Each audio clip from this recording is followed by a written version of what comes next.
Hi, good morning. I chose quite the day to straighten my hair. Straighten my hair. I talk every day older I get. I talk more and more like my mother. Cause we don't we don't stutter, but we do stutter when we start to say, especially would you come on? Anyway, my mother. I am my mother. My mother is I. I am my mother. I'm okay with it. It's that rain, it's that misty rain that is coating me with rain, but you don't really know. You know what I'm saying? I mean, I know it's raining, but it's not raining, but it's raining enough that this straightened hair is gonna kink up and it's gonna turn into a giant bush just like that. We don't want a giant bush. I swear I don't plan this stuff. I do not plan this stuff. Anyway, I'm going to try to get her home. She's just wanting to stand around and smell everything. And meanwhile, my bush is growing. Hey, I'm not walking through the wet grass. And it's raining. I need you to come with me. I've got on sandals. And I don't want to walk through the wet grass. So I need you to come with me. Yeah, no, this way. Yeah, scratch it off. Scratch it off. Oh, shake it off. Shake it off, baby. Shake it off, baby. I'm late. I'm late. I'm late to work. I'm late. I'm late. I'm late. I'm late. I'm very late because Penny didn't want to do her business. And I was like, honey, first of all, it's that heavy misting rain, okay? Like we've already discussed. It's the heavy misting rain, and my bush is growing, okay? And two, I'm late.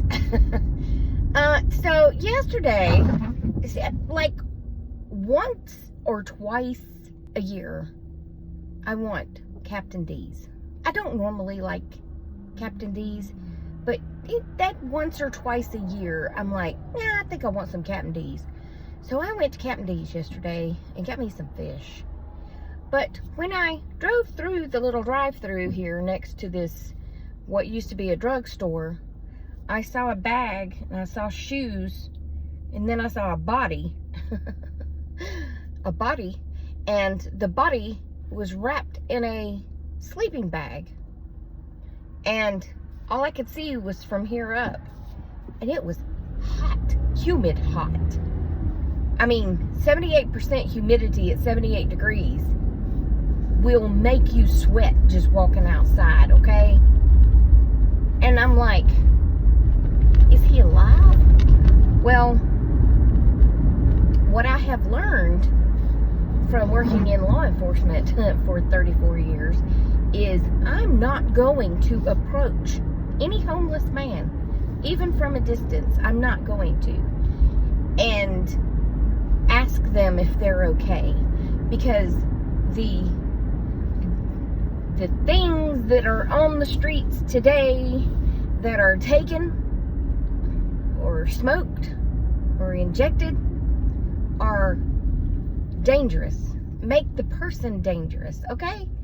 So I didn't have any protection with me to approach said man. Not that I would want to, but you know what I'm saying. I didn't have pepper spray. I didn't have nothing. And I went about to approach said man to see if he was okay, because I don't want to become deceased like that. You know what I'm saying? So I put it on Facebook, and my friend who works for 911 said, jokingly, we'll call 911. Everybody else does. And as someone who worked at the police department on their emergency line, I can attest to that. They call 911 for everything.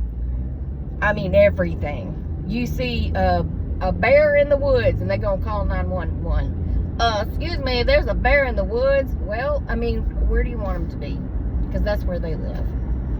Anywho, I called the non-emergency number for 911. the person I spoke with had zero personality because I was trying to joke around with her like I do with everybody. She wasn't having it. She was not picking up what I was trying to put down with some humor. And then she asked me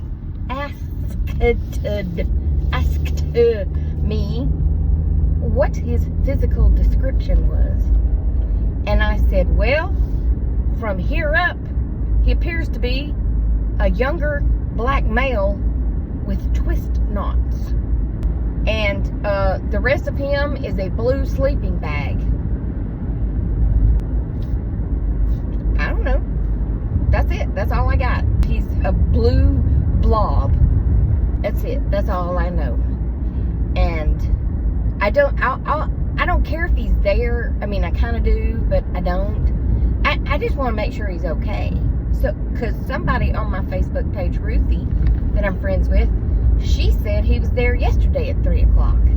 And then Melinda commented that he's been there every day.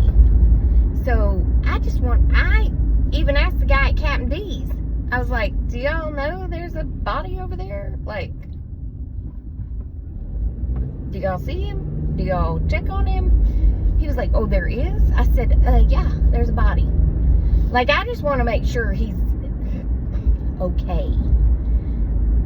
That's all I care about right now is he okay? But I'm not approaching him. And I'm also not going to walk over there anymore because I used to walk right past there all the time. But, anyway, that was that. But a friend of mine who works somewhere in the police department, I think she works for 911, is going to tell me the outcome of the call. Someone else said they'll just take him to jail. And I'm like, well, I mean, one, I don't want him to go to jail. But also, number two, I booked in homeless people who intentionally did things to go to jail when it was hot or freezing cold. One guy threw a rock through the window and just stood there and waited on the cops. And when the cops got there, they were like, why'd you do this? And he said, because I'm cold and I'm hungry. And when you go to jail, you get 3 hots and a cot. Yeah. So, going to jail for some people is better than laying out there, even though it's taxpayer money. Maybe he needs some medical care. I don't know. But then I had some people, basically saying, leave him alone and, let God sort him out. And I'm like, the Jesus who lives in me can't make me leave him alone. Okay? I can't just be like, oh, there's a body. I don't know if it's dead or not, but okay, I'm just going to go on and leave it. I mean, it's hot, okay? And he's covered to here. How's he breathing in that bag? Also, I would like to say that I booked in enough homeless people to know if he's alive and he goes to jail, I can still smell the smell. Ooh, that smell. Can't you smell that smell? Yeah, you can smell that smell. Even 40 years later, I can still smell that smell of a sweaty homeless person coming in with all their stuff smelling. It's a mix of body odor and perhaps alcohol and bad decisions and regret all rolled up in that sleeping bag. Yeah, I can still smell that smell. Can you smell that smell? Ooh, can you smell that smell? Anyway, it's a sad situation, but there's a lot of homeless people that live in my area. They just never been that close. Living in the drive-thru at the drugstore. Yeah, that ain't no longer a drugstore. Ain't no longer. Good night of living. Is no longer a drugstore. Yeah. I am not. Ain't. I am not. Ain't. I am not is ain't, right? else I know is the word ain't, aunt, and aunt. They're all spelled A-U-N-T, except the actual ain't, A-I-N-T. But my dad calls his aunts, ain'ts. He ain't Betty, ain't Mildred, ain't. He calls them ain'ts. And it's funny because I think it was when I was watching Uncle Si, he called his aunt an ain't. Yeah, ain't. That's funny, isn't it? Different dialects call it different things, but it's the same word. I think it's pronounced aunt, even though there's a U. Aunt. I don't know. How do y'all say it? I don't know how I ended up here, but I'm going to work because now it's 8:15 and I'm late. Okay, I'm home now and changed and hair pulled up and all that. But I would like to report that the body is alive and he did not go to jail. The police went by and checked on him and left him there. So all is well with the body. But I didn't know. I didn't want him to lay there if he was deceased. I don't know. I just can't let it go. I mean, I see homeless people all up and down the road over by my church, but not over here. You know, this is not a normal place. So anyway, that's enough of that. So I hope y'all have had a great day. Remember, I love you. Jesus loves you. We hope he's coming back soon because people be crazy and people are mean. They just got mean spirits, you know. Anyway, I'll talk to you on the next one, okay? Toodles.